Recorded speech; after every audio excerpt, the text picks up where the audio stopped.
كم مرة قلت لنفسك خلاص من بكرة بتغير؟ أكيد مو مرة ولا مرتين، يمكن مليون مرة. وفي كل مرة تبدأ بنفس الحماس، تحط نفس الخطة وتوصل لنفس النهاية. ترجع تسأل نفسك ليه الناس تتغير وأنا لا؟ مليون بكرة مرت عليك وانت للحين عالق بنفس المكان. المشكلة انك قاعد تحاول تغير نفسك وانت اصلا ما تفهمها. انا دائما كنت اقرأ واسمع ان التغيير يبدأ بعزيمة وقرار، بس اكتشفت ان فيها اشياء لازم نفهمها عن انفسنا اول قبل ما حتى نحاول نتغير.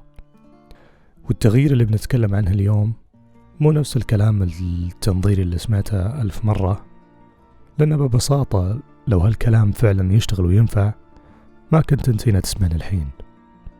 وانا مو قاعد احكم عليك، انا بيوم من الايام كنت بمكانك استهلك كل شيء يخص التغيير، وانا واقف بمكاني ادور الحلول برا واتجاهل الشيء الوحيد اللي فعلا يحتاج اني افهمه. عشان كذا حلقة اليوم ما راح اقولك فيها كيف تتغير، اليوم راح اوريك نفسك 10 اشياء لازم تفهمها عن نفسك قبل ما تحاول تتغير. 1. اللي تهرب منه يحكمك.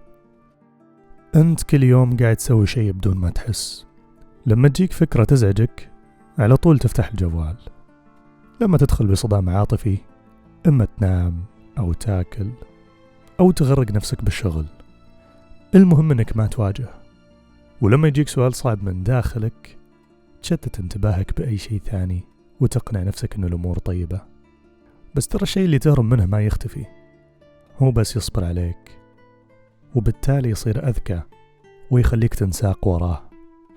يطلع لك بأشكال ما تتوقعها، تلاقيه في ردة فعلك المبالغ فيها على موقف صغير، أو في علاقاتك اللي تتكرر بنفس النمط الغلط، أو في خوف ما تدري وش سببه. والأهم يطلع لك بالليل لما ما يكون فيه جوال يلهيك. كل شعور تحاول تدفنه ما يموت، يصير مثل الشجر يتجذر داخلك، وبدل ما تنفع نفسك بالهروب أنت قاعد تضرها، لأن أكثر شيء تحاول تبعده عنك يصير هو أكثر شيء يسيطر عليك. وبدون ما تدري تصير تبني كل قراراتك وعلاقاتك ويومك حول أنك ما تواجهه. يعني هو اللي قاعد يرسم حياتك مو أنت. وهذا الهروب ترى مو عيب، يعني تصرف طبيعي. جسمنا مبرمج يهرب من الألم تلقائيا كطريقة حماية، لكن هالحماية للأسف هي سجنك. أنت مو ملزوم تواجه كل شيء دفعة واحدة، بس على الأقل اعترف أن فيه شيء أنت قاعد تحاول تهرب منه. بمجرد ما تعترف بوجوده أنت تسحب منه سلطة أكبر بكثير مما تتخيل. بس هنا يطرح نفسه سؤال ثاني وأهم، طيب من اللي قاعد يهرب؟ من اللي يتخذ قرار الهروب؟ أنت حاس أن فيه صوت براسك يفكر ويحكم ويقرر، تحسب أن هذا الصوت هو أنت. بس هل أنت فعلا هذا الصوت؟ ولا أنت الشخص اللي جالس يسمعه؟ ولو هذا مو صوتك، أجل صوت مين؟ 2. أنت مو أفكارك. خليني أسألك سؤال بسيط، الصوت اللي براسك لما يقول لك أنت مو كفاية أو أنت أقل من غيرك وما راح تنجح، هذا صوت مين؟ ومن وين جاي؟ لأنك أكيد من ولدته هو معك. الطفل لما ينولد ما ينولد خايف من الفشل ولا يشك بنفسه أو يحس أنه أقل من غيره. هالأفكار ما نبعت من داخلك، هذه أفكار جت من برا، يمكن من جملة قالها لك أحد وانت صغير، أو بيئة حسستك أن التعبير عن نفسك غلط، أو مقارنة عابرة سمعتها بيوم وتحولت مع الوقت لصوت ساكن براسك لسنين. والمشكلة أنك اليوم أخذت أفكار غيرك وحولتها لأنا. صوت أبوك صار هو صوتك، خوف أمك صار خوفك، وتوقعات المجتمع صارت هي معيارك. وبعدين تجي تقول أنا أفكر كذا. لا، أنت ما تفكر، أنت قاعد تكرر. أنت مو هذا الصوت، أنت المتلقي اللي جالس يسمعه، واللي يصدق كل شيء يسمعه بيصير عبد الأفكار هو أصلا ما اختارها. عشان كذا جرب معي هذا التمرين. المرة الجاية لما يجيك صوت يحبطك ويقولك إنك ما تقدر، لا تجادله ولا تحاول تسكته بالقوة. بالعكس، اقعد معاه واسأله سؤال واحد بس: هل أنت مني ولا منهم؟ صدقني، هالجواب راح يغير علاقتك بنفسك كليا. ولما تغوص بنفسك أعمق وأعمق، أبعد من كل صوت وكل فكرة وكل خوف، راح تلقى شيء ثابت، شيء نظيف ما تلوث، شيء جالس يراقب كل هالفوضى من بعيد بدون ما يتأثر. بعض الناس يسمونه الوعي، وبعضهم يسمونه الروح، بس الأكيد إنهم كلهم متفقين على إنه موجود، وإن هذا هو أنت الحقيقي. 3. محيطك يبرمجك. أكثر قراراتنا في الحياة ما اخترناها بوعي، حنا امتصيناها من البيئة والأشياء اللي حولنا. في تجربة مشهورة بالستينات، دخلوا شخص في غرفة مع ناس يجاوبون على سؤال بديهي جدا. الجواب كان واضح وضوح الشمس لأي مخلوق، بس كل الناس اللي بالغرفة تعمدوا يعطون جواب غلط. النتيجة، الشخص غير جوابه الصح ومشى معاهم.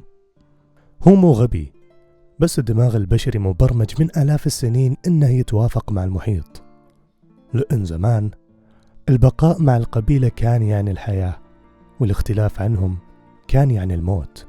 عشان كذا الحين بيك توقف وتقارن أقرب 5 أشخاص بحياتك، كيف يتكلمون، كيف يفكرون، وش طموحهم، وشنو سقفهم، لأنك بشكل أو بآخر أنت متوسط هذه المجموعة. الدماغ يتعلم بالتكرار، وأكثر شيء يتكرر بيومك هو محيطك. الكلام اللي تسمعه يصير جزء منك، وسقف الناس اللي حولك بيصير هو سقفك حتى لو ما لاحظت. وأنا هنا مو قاعد أتكلم بس عن صداقاتك، أنا أتكلم بعد عن الجوال اللي 24 ساعة بيدك. ومو قصدي أكون نفس أهلك وأحط اللوم على الجوال بس فكر معي، وش تأثير المحتوى اللي تستهلكه كل يوم؟ كل مقطع يدخل مخك وانت في أضعف حالات تركيزك هو حرفيا برمجة. الخوارزميات ما تبي تطورك، هي تبي انتباهك وبس. لو كل مرة توقف عند محتوى يخوفك أو يقلل من قيمتك أو يزرع فيك أن الحياة صعبة والناس كلها سيئة، الخوارزمية بتعطيك منها أكثر. ومع الوقت بتبدأ تشوف الحياة من عدسة هالمحتوى اللي قاعد تغذي فيه عقلك يوميا. لا تقنع نفسك أن شخصيتك فولاذية وما تتأثر، هذه أكبر كذبة نكذبها على أنفسنا. التأثير يجيك وانت نايم مو واعي، شوي شوي تتسرب لك الأفكار وتلقى نفسك تقول كلام مو كلامك، والوضع الطبيعي يصير غير طبيعي، وأحلامك اللي بداخلك تصغر حبة حبة. وخلني أكون صريح معك، أنا ما أطلب منك تقطع علاقاتك وترمي جوالك وتعيش بكهف في جبل، يعني ترى بس المجانين اللي يسوون كذا. المطلوب شيء واحد بس، أنك تصير واعي، واعي للي تعطيه وقتك، واعي بالأصوات اللي تسمعها وبالمحتوى اللي يدخل دماغك قبل ما تنام.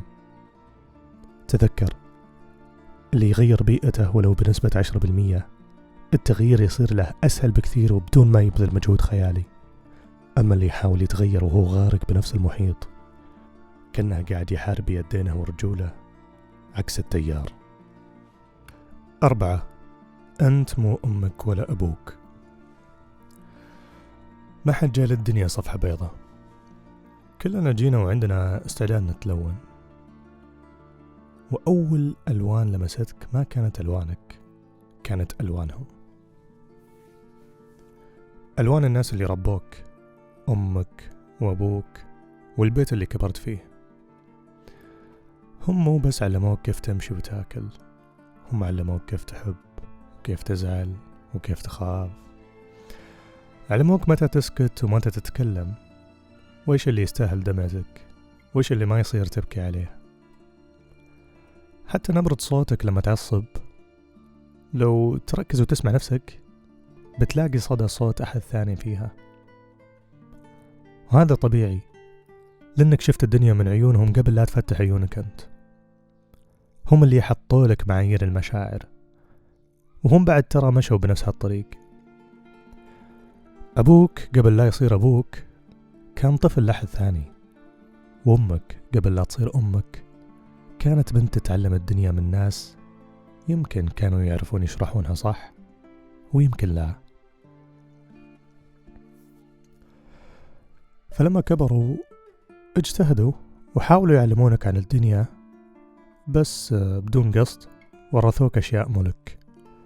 وأنا هنا مو قاعد أتكلم عن الأطباع العادية، أو إنك عصبي مثل أبوك أو حساس مثل أمك. أنا أتكلم عن شيء أعمق بكثير، عن الأشياء اللي ما حد قالها بصوت عالي بس كلكم عشتوها. مثلا أبوك يمكن ما قال لك لا تثق بأحد، بس طريقته وتعامله مع الناس زرعت فيك هالشيء بدون كلام. في أشياء ما تحتاج أحد يقولها بصريح العبارة، جسمك يلقطها ويفهمها قبل ما عقلك يسجلها. هم ما ورثوك بس ملامحهم، هم ورثوك الأشياء اللي ما قدروا يواجهونها في نفسهم. الأب اللي ما حد سمعه وهو صغير يكبر ويصير أب ما يعرف يسمع. ممكن يقمع اللي يتكلم عن مشاعره، مو لأنه أب سيء، بس لأنه ببساطة ما حد علمه كيف يسمع. والطفل اللي يكبر في هالبيت يطلع للدنيا يدور أحد يسمعه بجوع غريب، هو نفسه مو عارف يفسره. وعلى فكرة ترى عادي جدا أن الواحد يحب أمه وأبوه حب صادق، وبنفس الوقت يعترف أن بعض الأشياء اللي وصلتها منهم كانت مكسورة. هالشيئين أبدا مو متناقضين. اعترافك أن أمك أو أبوك أعطوك شيء ما كان يخصك ما يعني أنهم سيئين، يعني أنهم بشر. بشر ما حد علمهم كيف يفرقون بين جروحهم وبين تربيتهم لك. مو كل ألم تحسه هو ألمك أنت، فيه ألم موروث، ألم وصلك لأن فيه أحد قبلك عاشه وما عرف يطلعه من جسمه فانتقل لجسمك أنت. هالشي مو ساكن براسك ولا بأفكارك، هالشي ساكن في عضلاتك، في أعصابك، وفي ردة فعل جسمك لأشياء المفروض ما تخوفك بهالقد بس تخوفك. وانت اليوم مسؤول انك تتخلص من كل ألم مولك، من كل ثقل انت شايله ومخزنه. لازم تبتدي تفرق بين شخصيتك الحقيقية وبين اللي ورثته، لأن الجرح اللي ما تواجهه راح ينتقل لأقرب الناس لك وبنفس الطريقة اللي وصل لك فيها بدون قصد. لكن الجروح اللي تواجهها بشجاعة بتموت معك. وهذا أسمى أنواع الحب، إنك تعفي عيالك وأقرب الناس لك من جروح لا هي لك ولا هي لهم. وعشان كذا أقول لك ترى الجسم مهم ولازم نسمعه، لأنه شايل قصص يمكن للحين ما وصلت للعقل أصلا. 5. جسمك يحفظ كل اللي عقلك نساه. خذ نفس عميق. لا صدق، خذ نفس عميق. إيش حسيت بالضبط؟ يمكن حسيت كتفك مشدود وانت مو منتبه، أو إن صدرك ما يتنفس زين. جسمك شايل أشياء كثيرة وانت أصلا ما دريت. يمكن كنت قبل شوي تتكلم طبيعي، تضحك وتسولف وكل شيء يبان عادي، بس جسمك من داخل مو عادي أبدا. وهذا مو شيء جديد ترى، الجسم عمره ما ينسى. الخوف اللي تحسه يسكن بجسمك، والكلام اللي تبلعه وما تقوله يبقى متخزن ويصير ثقيل عليك مع الوقت. ما في شيء يروح عبث، كل شيء يتخزن على هيئة غصة بحلقك لما تبي تتكلم، أو مغص ببطنك قبل موقف بسيط المفروض أنه أصلا ما يخوف. ممكن تكون ممثل شاطر وتقدر تقنع عقلك أنه ما في شيء، بس جسمك ما يعرف يمثل. والمشكلة الأكبر أن جسمك ما يفرق بين اللي صار وانتهى وبين اللي ممكن يصير. مجرد فكرة سلبية تمر براسك تخليه يستنفر ويتصرف كأن فيه خطر حقيقي، عشان كذا مرات تتوتر بدون سبب واضح، أو تنفر من ناس ما سووا لك شيء، والسبب إن فيها أجزاء داخلك للحين قاعدة تحارب معارك انتهت من زمان. أنت طول هالوقت تحاول تحل كل هالدوامة بإيش؟ بالتفكير. تفكر زيادة وتحلل وتفكك المواقف وتحاول تفهم، بس مشكلتك إنك قاعد تفكر أكثر من اللازم في أشياء تنحس ما تنفهم، وجسمك دايما يفهمها قبل عقلك. المرة الجاية لما تجيك ضيقة فجأة لا تسأل نفسك ليش، اسأل نفسك وين قاعد أحس بهالضيقة؟ بصدري، ببطني، بحلقي. أول ما تحدد مكانها بالضبط بتحس إنها خفت شوي. تدري ليش؟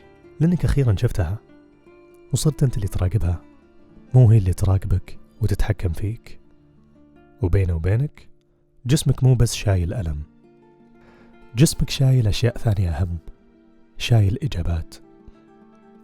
في أشياء تحسها بس ما تقدر تفسرها منطقيا. مثلا مرات تدخل مكان وتحس إنه مو مريح، أو تقابل شخص وتحس إنه في شيء مو واضح أو غلط مع إن ما عندك أي دليل أو برهان. بس مشكلتنا إننا تعودنا نتجاهل الجسم لما يحاول يتكلم بطريقته. ترى الإشارات ممكن تكون بسيطة، صداع خفيف أو مغص يجيك كل ما قعدت مع شخص معين. صدقني هذا لا يمكن يكون صدفة. أبيك اليوم قبل لا تنام تسأل نفسك أنا تعبان من إيش اليوم؟ بس هالمرة اسأل جسمك مو عقلك. راقب الإحساس وخلي الإجابة تطلع بدون أي تحليل، بس اسمع ولاحظ أن ترى مو كل جزء فيك يبيك تتحسن. في جزء داخلك متعود على الألم، متعود عليك وانت بهذه الحالة، وأول ما تحاول تتغير وتطلع من هالدائرة بيحارب عشان يرجعك لنقطة الصفر. 6. الهوية دائما تقاوم التغيير. كل مرة تحاول تتغير أو تكسر عادة سيئة فيك تلاحظ أنك تصمد كم يوم وبعدها توقف وترجع لنقطة الصفر، صح؟ وتبدأ تقنع نفسك أنك كسلان أو يمكن مو محتاج هالتغيير أصلا. بس سألت نفسك ليش هالشي يصير؟ الموضوع مو كسل أبدا، هذا جزء منك قاعد يحاربك بشراسة عشان ما تتغير. خلني أفهمك الصورة صح. دماغك، وأدري أني طولت السالفة وكلمتك كثير عن الدماغ اليوم، بس يعني للأمانة الإنسان عبارة عن إيش؟ ترى دماغ ودم وموية وشوية مشاعر. المهم دماغك وظيفته الأساسية مو إنه يخليك سعيد أو مرتاح أو حتى شخص متطور. وظيفته الوحيدة والمقدسة هي إنه يخليك عايش وبس. وبالنسبة له أي شيء مجهول يعتبر خطر على بقائك. عشان كذا لما تحاول تتغير عقلك يحس بتهديد صريح، لأن نسختك القديمة المتألمة هي النسخة المألوفة والمضمونة بالنسبة له. والعقل يفضل الألم المألوف على السعادة المجهولة لسبب بسيط، إنها مجهولة. وتدري وش أكبر خوف ممكن يسيطر عليك اليوم وانت مو حاس؟ مو خوفك من الفشل، بل خوفك من النجاح. لأن النجاح يعني حياة جديدة، علاقات جديدة، ومكان جديد. وطبيعي تحس بخوف لأنك ما تدري هل الناس اللي حولك واللي تحبهم راح يتقبلون نسختك الجديدة أو لا. الهوية بالحقيقة هي مزيج من أفكار وكيمياء. مخك تعود على مستوى معين من التوتر والألم والفوضى، وصار هذا هو الوضع الطبيعي بالنسبة له. فلما تحاول تتغير وتعيش بهدوء جسمك ينتفض ويطالب بجرعته المعتادة من هالدراما، فتلاقيه يخلق لك مواقف من العدم أو يجذب لك ناس مستفزين بس عشان يرجعك للحالة اللي هو متعود عليها. هذه طريقة الهوية في حماية نفسها، بالضبط مثل الجهاز المناعي في الجسم، أحيانا يهاجم خلايا صحية مفيدة بس لأنها جديدة وغريبة عليه. طبعا ماني دكتور وماني متأكد من هالمعلومات، بس يعني عشان أوصل لك الفكرة. أجل بتسألني الحين كيف ممكن نتغير ونكسر هالدائرة؟ وأنا أقول لك نتغير بالتكرار البطيء. كل مرة تتصرف فيها بطريقة تخالف هويتك القديمة حتى لو كانت تصرفات بسيطة جدا، انت جالس تخلق دليل جديد لعقلك، دليل يثبت له أن النسخة الجديدة هذه أمان وما منها خوف. ومع الوقت عقلك بيبدأ يصدق ويرتاح. لكن المشكلة وين؟ إذا كان كل شيء فيك يردك للقديم، هويتك وعقلك، كيف تعرف أصلا وين تبي تروح؟ كثير ناس يعرفون زين الأشياء اللي ما يبونها، بس لما تسألهم أجل وش تبون، تلاقيهم يسكتون وما عندهم جواب. 7. أنت ما تعرف اللي تبيه، بس تعرف اللي ما تبيه.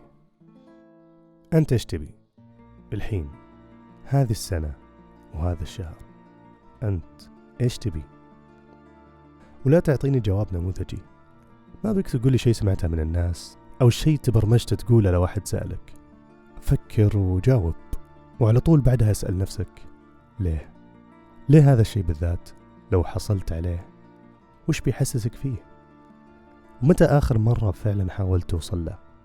إذا سألت نفسك هذه الأسئلة ممكن ما تلاقي إجابة اليوم، ممكن يكون فيه صمت وبس، وهذا الصمت ترى جدا مهم. كثير ناس يعيشون حياتهم كاملة وهم يعرفون بوضوح وش اللي ما يبونه. ما يبون يرجعون لنفس العلاقة، ما يبون يحسون بثقل الدوام كل صبح، ما يبون يكملون بوظيفتهم. بس لما تسألهم أجل وش تبون، تلقاهم ساكتين. الإنسان بطبعه يتعرف على الألم بسرعة، لأن الألم صوته عالي وواضح، يفرض نفسه وما يحتاج تدور عليه. بس الشيء اللي تبيه وفعلا يحييك من داخل صوته واطي، وانت طول عمرك تعلمت تسمع الصوت العالي وتتجاهل الواطي. تذكر في لحظات من يومك انت تختفي فيها، يمشي الوقت بسرعة وتنسى نفسك، وفيها أشياء ممكن تقضي ساعات تسويها بدون ملل أو كلل، ممكن حتى تسويها بدون مقابل. كل هذه الأشياء هي حقيقتك، بس لأن صوتها شوي واطي انت طنشتها ورحت تدور على حقيقتك بمكان ثاني وضعت. الشيء اللي انت بيه واللي انت مقدر تكونه، انت انولدت وانت تعرفه، ما تحتاج تدوره برا، انت تحتاج تلقاه بس، لأنه أصلا موجود فيك. فالحين السؤال المنطقي اللي المفروض تسأله لنفسك هو متى آخر مرة نسيت فيها الوقت؟ أو الشيء اللي لما تسويه تحس أنك فعلا أنت. من هنا تقدر تبدأ تبني إجابة، لأنك ما تعرف وش تبي وتحاول تتغير. التغيير حقك بيصير مجرد هروب بدون اتجاه. الهروب يبعدك عن شيء، بس التغيير الحقيقي يقربك من شيء، وفي فرق كبير بينهم. وترى تقدر تهرب سنين وتركض وتتعب، بس بالنهاية بترجع لنفس المكان مرة ثانية، لأنك قاعد تمشي بدون اتجاه. بس أول ما تعرف اتجاهك بالضبط كل شيء بيصير أسهل. 8. اللي تحكم عليه في الناس يقول كثير عنك. في شيء مرات يمنعك تسمع نفسك، إزعاج يجيك من جوا، أصوات تحكم وتقارن، وهذه الأصوات تطلع غالبا لما تشوف الناس. مرات تلقى نفسك تحكم على شخص ما تعرفه وانت مو فاهم ليش هالشخص بالذات استفزك. ترى الموضوع مو عنهم، هذا عنك أنت، عن شيء داخلك أنت للحين ما واجهته. وكثير أحيان، مو شرط دائما، الشيء اللي تحكم عليه بالناس بشراسة هو بالأساس الشيء اللي أنت تتمناه لنفسك بس مو قادر تعترف. مثلا لو شفت شخص يمين بس يطلع بكل حرية ويلبس اللي يعجبه، هالشيء ممكن يستفزك، مو لأن لبسه غلط، بس يمكن لأنك ما تملك هذا الثقة، وبتقول لنفسك لو عندي نص ثقته كان احتليت العالم. الحكم على الآخرين مو مسألة أخلاق وبس، هو اعتراف مبطن. الغيرة في مجتمعنا تعتبر عيب وشيء لازم تخفيه وما تبينه، بس للأمانة الغيرة هي عبارة عن خريطة أو بوصلة توريك بالضبط الشيء اللي أنت بيه ومو قادر تعترف فيه. لما تغار من أحد أنت قاعد تقول لنفسك بصمت أنك تبي شيء معين عنده وهو مو عندك، واللي يجي يقول لك أنا مستحيل أغار، هذا يا إنه واصل لمرحلة سلام داخلي خارجة عن الطبيعة البشرية، أو إنه بكل بساطة كذاب. والأهم من هذا كله، الصوت اللي يطلع منك ويحكم على الناس هو نفس الصوت اللي بيحكم عليك لما تكون لحالك. أنت ما تنتقد بهالقسوة إلا لأنك تعرف هالقسوة زين، لأنك تمارسها على نفسك كل يوم بوعي وبدون وعي. تذكر دايما، اللي ما يرحم الناس لا يمكن يرحم نفسه، ومواجهة هالشيء أبدا مو سهلة. ثمنها أنك راح تضطر تشوف نفسك بطريقة مختلفة، طريقة أصدق بكثير، بس أقل راحة. وعشان كذا هذه المواجهة غالبا تبتدي بخسارة. 9. التغيير الحقيقي يبدأ بخسارة. في نوع من التغيير الناس كلها تحبه، لما تقرر تضيف عادة جديدة أو روتين صحي وتبني نسخة أحسن منك فوق نسختك القديمة. بس للأمانة هذا اسمه تحسين مو تغيير. التغيير الحقيقي هو العكس تماما. التغيير الحقيقي يعني إنك تخسر أشياء معينة، مو إنك تضيفها. مثلا تخسر قناعة مغلوطة كنت متمسك فيها من سنين، أو تتخلى عن صورة رسمتها لنفسك وكنت مخليها درع تحتمي فيه. ولما تقرر تخسر الأشياء طبيعي راح يجيك إحساس بالفراغ، وهذا الفراغ يخوف وبيخليك تحس إنك ماشي بالطريق الغلط.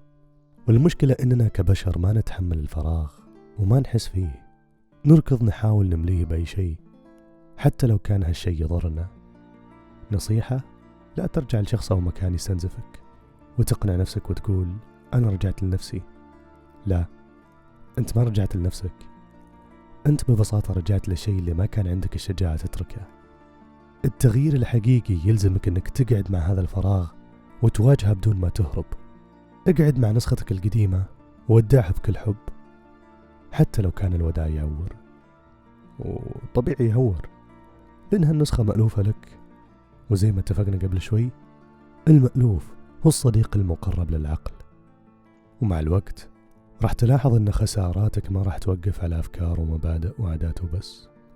ممكن للأسف تخسر ناس بعد، ناس ارتاحوا لنسختك القديمة وبنوا علاقتهم معاك على أساسها، ولما تبدأ تتغير بيحسون أنك تغيرت عليهم وما عدت تناسبهم.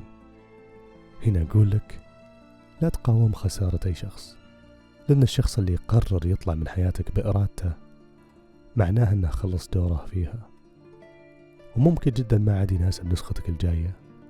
خلهم يروحون، غيرهم بيجي وبيشبه نسختك الجديدة. 10. أنت مو مشروع تخرج.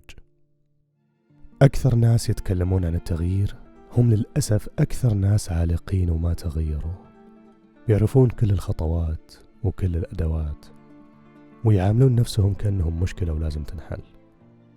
وانت يمكن تكون واحد منهم، يمكن ضغط على هالحلقة وانت حاسس انك ناقص وتحتاج تكتمل. بس تدري، طول ما انت تشوف نفسك كذا كل تغيير بتسويه بيطلع من مكان غلط، بيطلع من نقص ومن خوف ومن إحساس عميق انك مو كافي. لا تبني شيء وانت من داخلك مو مقتنع انك تستاهله. اسمع لنفسك شوي، وش قاعد تقول؟ أبي أتحسن، أبي أصير أفضل، أبي أصلح نفسي. ترى هالجمل كلها على اختلافها تقول نفس الشيء، تقول أنك حاس أن في شيء داخلك ناقص ومكسور. يا أخي أنت مو مشروع تخرج، وما أنت مجبور تحسن نفسك ليل نهار عشان تصير مثالي، لأنك لو تغيرت من باب النقص حتى لو وصلت للي تبيه بترجع بعد فترة وتحس أنك لازلت ناقص، لأن النقص مع الوقت ما يشبع، النقص يكبر فيك. تغير وانت ما تبي تثبت شيء لأحد، تغير لنفسك وبس. تقبل نفسك قبل ما تغيرها، مو بعدين، قبل. مو لازم تكون راضي عن كل شيء فيك، بس على الأقل تقبل، لأن اللي يحاول يتغير وهو مو متقبل نفسه كان قاعد يبني ناطحة سحاب فوق أرض مو ثابتة. وهذه 10 أشياء اللي تكلمنا عنها اليوم لا تعتبرها قواعد، اعتبرها أسئلة تسألها لنفسك. ما أطلب منك تجاوب عليها كلها الحين، حاول تاخذ سؤال واحد بس وتجلس معاه الليلة بصدق، لأن السؤال الصح راح يغيرك أكثر من 1000 جواب. لنا لقاء ما بيننا غريب.